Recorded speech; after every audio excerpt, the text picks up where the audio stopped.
श्री राम जय राम जय जय राम।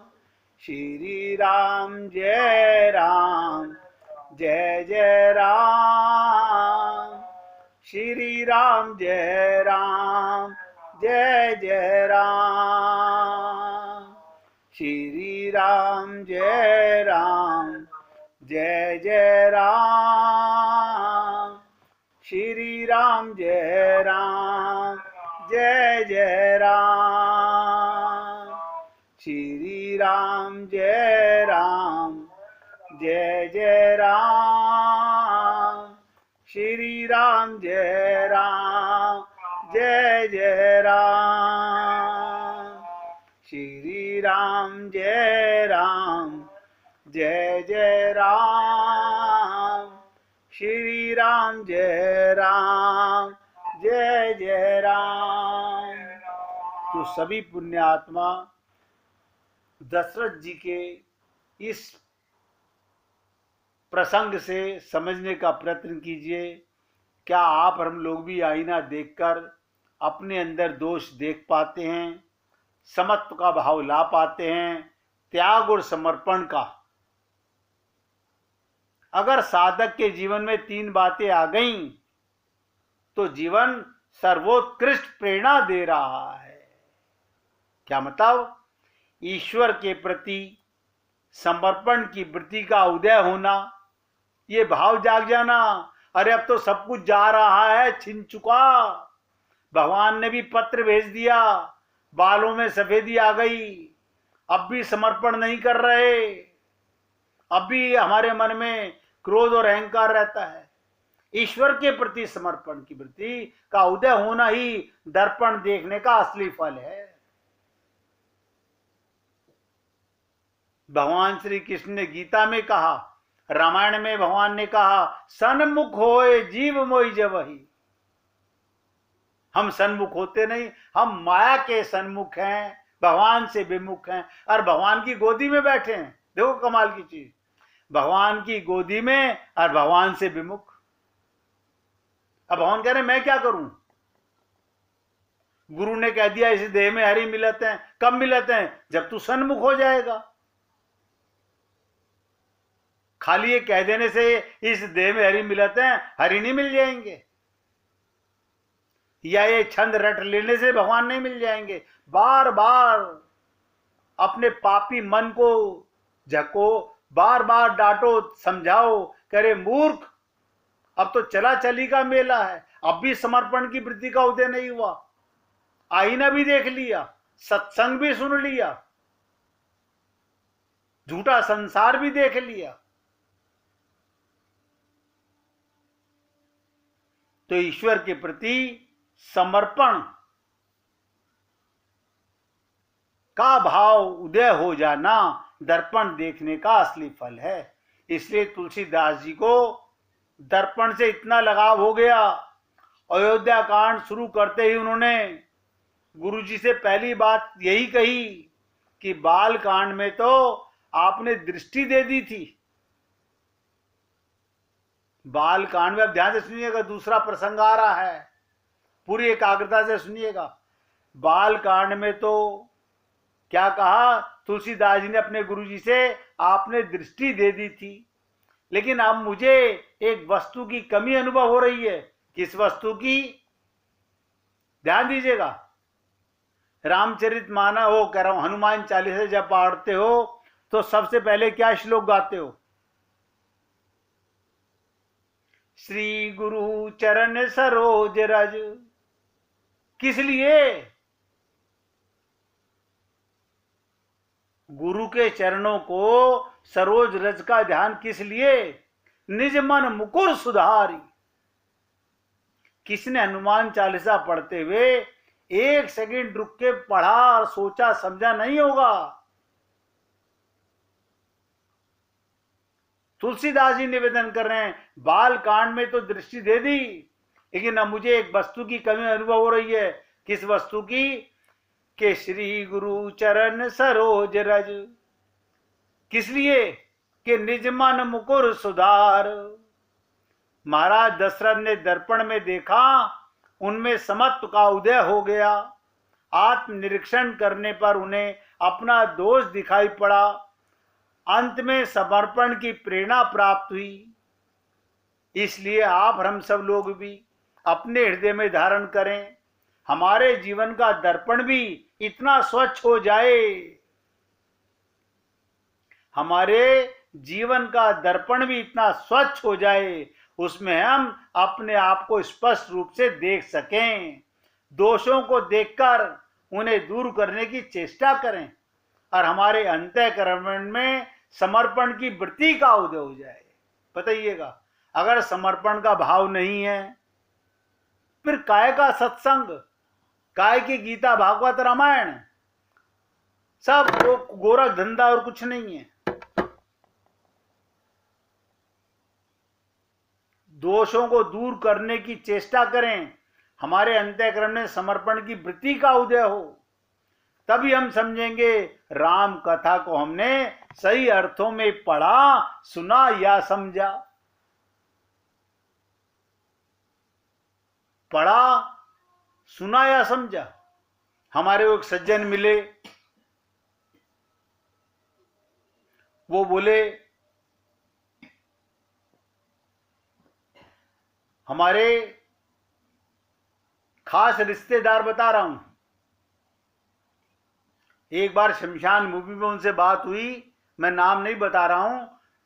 वो कहते जी हम हर मंगलवार सुंदरकांड का पाठ करते हैं और महीने में एक बार अखंड रामायण का पाठ करते हैं। तो मैंने पूछा, मैंने कितने अखंड रामायण का पाठ कर चुके हो? बोले 88 हो चुके हैं। मैंने कहा इसका मतलब तो आपको सारी चौपाइयां रट गई होंगी। बोले हाँ, करीब करीब। मैंने एक चौपाई पूछी, मैंने कहा ये बताइए किसने कब और क्यों कही? बोले इतना ध्यान कौन देता है, क्या कहें हम, बताइए।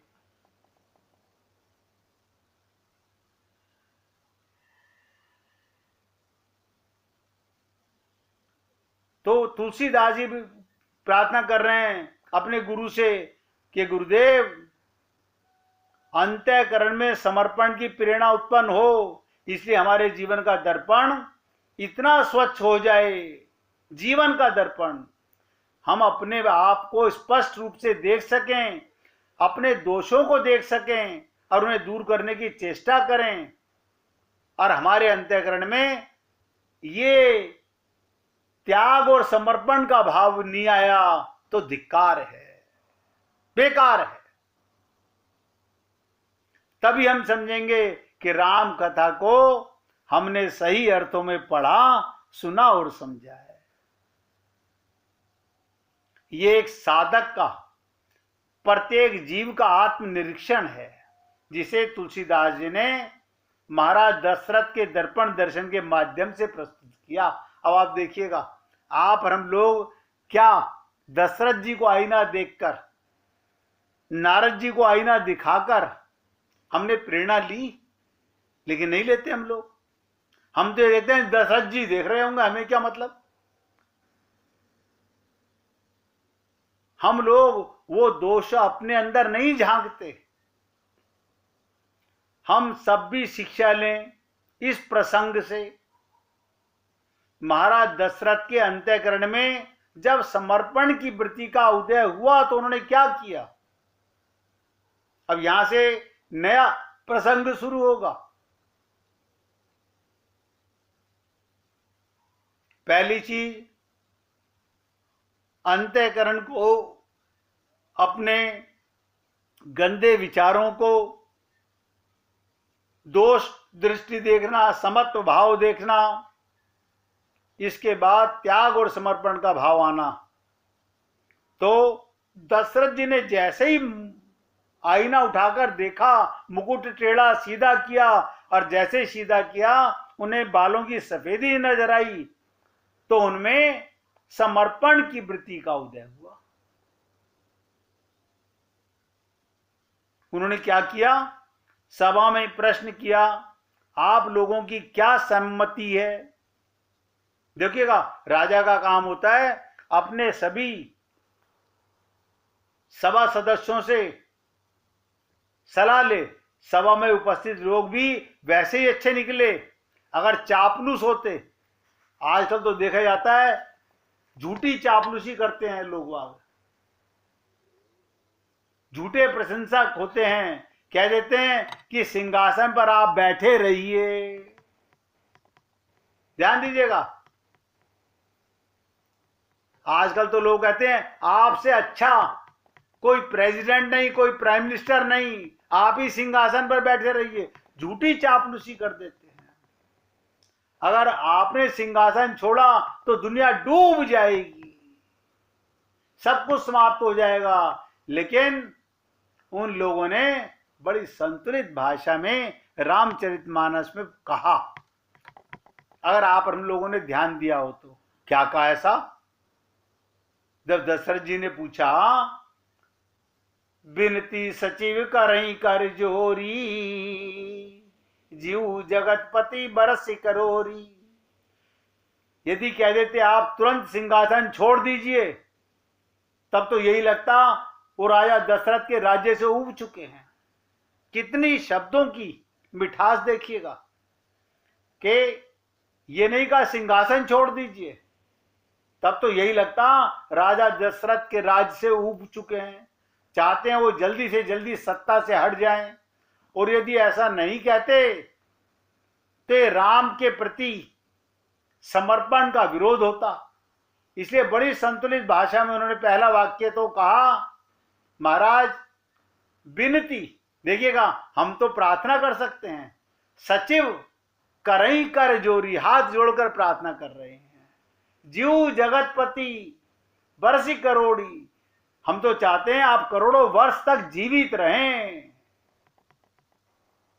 करोड़ों वर्ष तक जीवित रहें और श्री राम को प्रेरणा देते रहें, उनका मार्गदर्शन करते रहें। आपके मन में जब संकल्प का उदय हुआ है, समर्पण का उदय हुआ है, जब आदमी के जीवन में संकल्प आता है तभी समर्पण और त्याग की भावना आती है।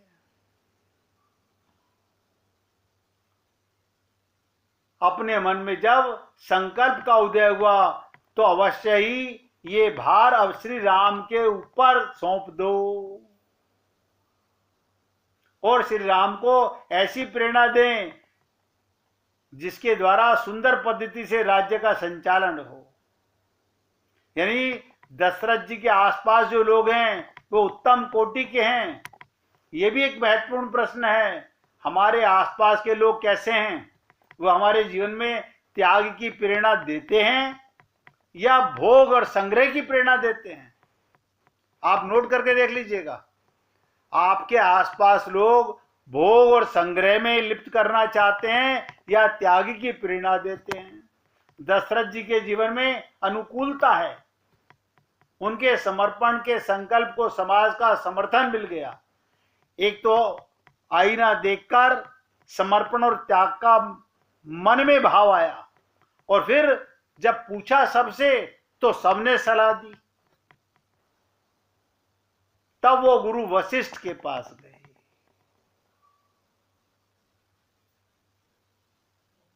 तब वो गुरु वशिष्ठ के पास गए और गुरु वशिष्ठ उनके कुल के आचार्य हैं। दशरथ जी ने अपना संकल्प उनके चरणों में निवेदित किया और आशीर्वाद मांगा। अंत में समर्पण का कार्य तो गुरु के द्वारा ही संपन्न होता है। ध्यान से सुनिएगा, अंत में समर्पण का कार्य तो गुरु के द्वारा ही संपन्न होता है। इसलिए उन्होंने एकांत में जाकर गुरुदेव के सामने अपनी भावना व्यक्त की और क्या कहा, महाराज मैंने अपने जीवन में जो भी चाहा सब आपकी कृपा से पूरा हुआ। अब मेरे मन में एक ही आकांक्षा शेष है जो आप और हम लोगों के मन में शायद अभी नहीं आई होगी। शरीर तो नाशवान है, मृत्यु अवश्यम भावी है। ये दो बातें, मृत्यु सुनिश्चित होगी, अवश्य होगी, और शरीर नाशवान है। मैं चाहता हूं मेरे जीवन काल में ही श्री राम सिंहासन पर बैठ जाएं, मैं उन्हें अयोध्या का राज्य अर्पित कर दूं। मेरा ये संकल्प क्या उचित है? गुरु के सामने जाकर निवेदन किया।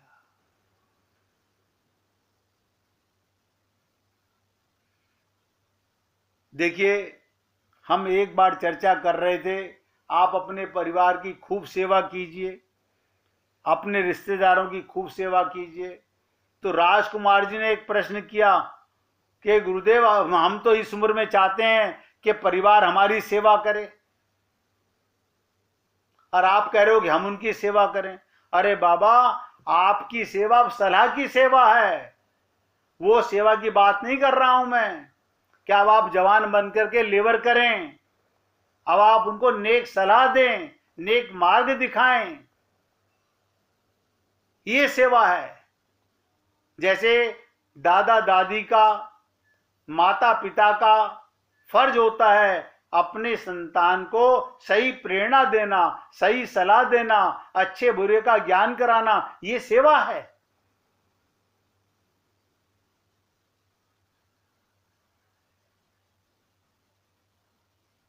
हम लोग पूरी एकाग्रता के साथ समझने का प्रयत्न करें, तब हम समझ पाएंगे कि जिंदगी के सही मायने में रामचरितमानस को आपने पढ़ा सही, सुना सही, जाना सही।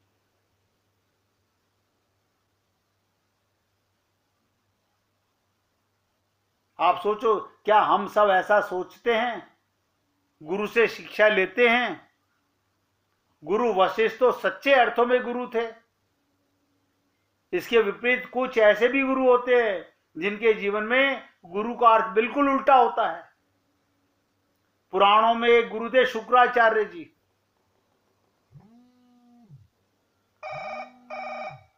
आप सोचिएगा, पुराणों में एक गुरु थे शुक्राचार्य जी, और आप लोगों ने सुना भी होगा उनके बारे में भी।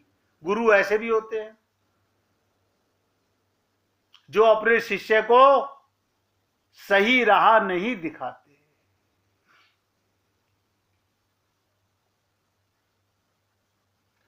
आपने सुना उनकी एक आंख फूट गई थी, और किसने उनकी आंख फोड़ी? भगवान ने उनकी एक आंख फोड़ दी। बताइए कमाल की बात। गुरु शुक्राचार्य जी की आंख किसने फोड़ी? भगवान ने फोड़ी। गुरु की आंख भगवान फोड़ दें, ये बड़ी विचित्र बात है। गुरु और भगवान तो दोनों एक दूसरे के पूरक हैं। ये कथा, कल तो मैं आपकी सेवा नहीं करूंगा, कल के लिए क्षमा चाहूंगा। आप सब लोग सुन रहे हो, कल सत्संग नहीं होगा, परसों आपकी इसकी सेवा करूंगा कि गुरु वशिष्ठ और गुरु शुक्राचार्य जी में क्या अंतर है। ये भी गुरु हैं।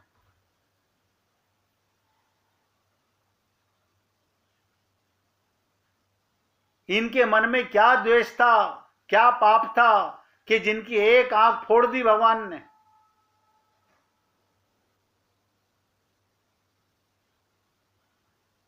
क्योंकि गुरु के लिए बहुत बड़े प्रसंग आते हैं। गुरु गूंगा गुरु बावरा, गुरु के रहिए दास। हम उनकी भाषाओं को अच्छी प्रकार समझ नहीं पाते हैं। तो शुक्राचार्य जी की एक आंख फूट गई और भगवान ने उनकी एक आंख फोड़ दी। गुरु की आंख भगवान फोड़ दें, बड़ी विचित्र बात है। जबकि गुरु और भगवान तो दोनों एक दूसरे के पूरक हैं। भगवान तो गुरु को अपने से आगे बताते हैं, और आप लोग गाते भी हैं कि गुरु गोविंदो खड़े काके लागऊ पाए, बलहारी जिन आपने गोविंदियो मिलाए। फिर इस कथा का तात्पर्य क्या? इस कथा का बड़ा सार्थक तात्पर्य है।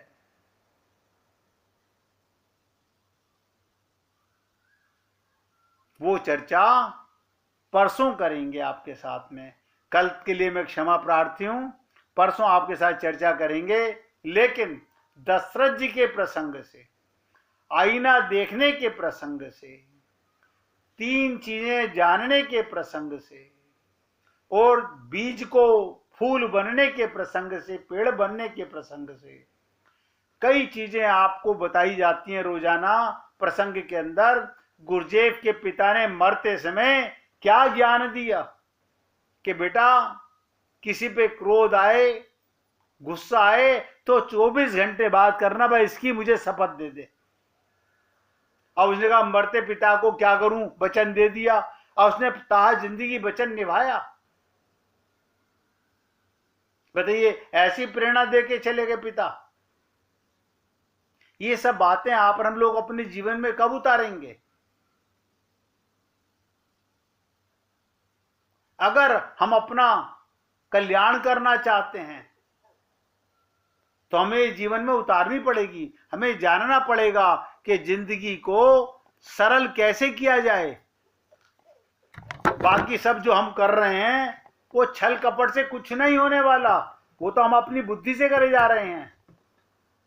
हमारा मन कहता है ऐसा कर लें, हम ऐसा कर लें, किसी पंडित ने बता दिया, किसी ज्योतिषी ने बता दिया, हम वैसा कर लेते हैं।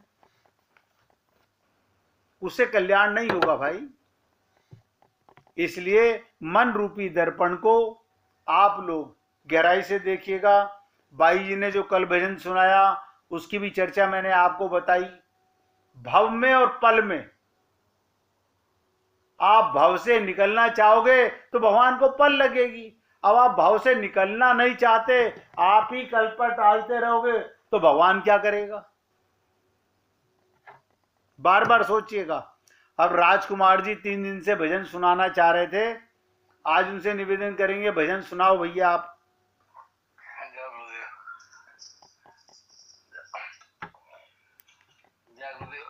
सुनाओ प्रभु।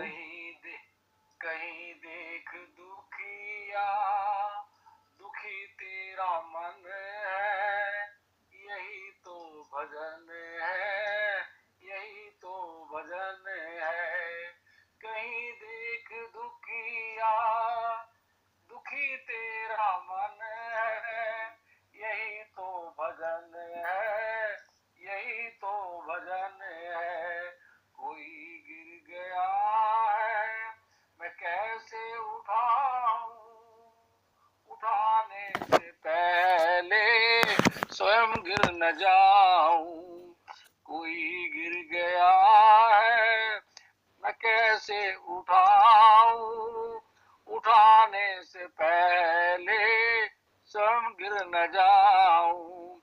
वो रोता है यदि तेरे मन में रुदन है, वो रोता है यदि तेरे मन में रुदन है, यही तो भजन है, यही तो भजन है। कहीं देख दुखिया, दुखी तेरा मन है, यही तो भजन है, यही तो भजन है। जरूरी नहीं है तुम्हें साधना की, जरूरी नहीं है तुम्हें साधना की। न बातें करो तुम कभी अर्चना की, न बातें करो तुम कभी अर्चना की। दया है तो यह तन भजन का भवन है, यही तो भजन है, यही तो भजन है। कहीं एक अंधे को रास्ता दिखाया, कहीं एक अंधे को रास्ता दिखाया। प्यास को बिठा करके पानी पिलाया, प्यासे को बिठा करके पानी पिलाया। वो है संत राही का सत सत नमन है, यही तो भजन है, यही तो भजन है। कहीं देख दुखिया, दुखी तेरा मन है, यही तो भजन है, यही तो भजन है। जय गुरुदेव। बोलिए वृंदावन बिहारी लाल की जय। जय जय श्री राधे, जय जय श्री राधे। बोलिए लाल जी का मंगल हो, सभी भक्तों का मंगल हो।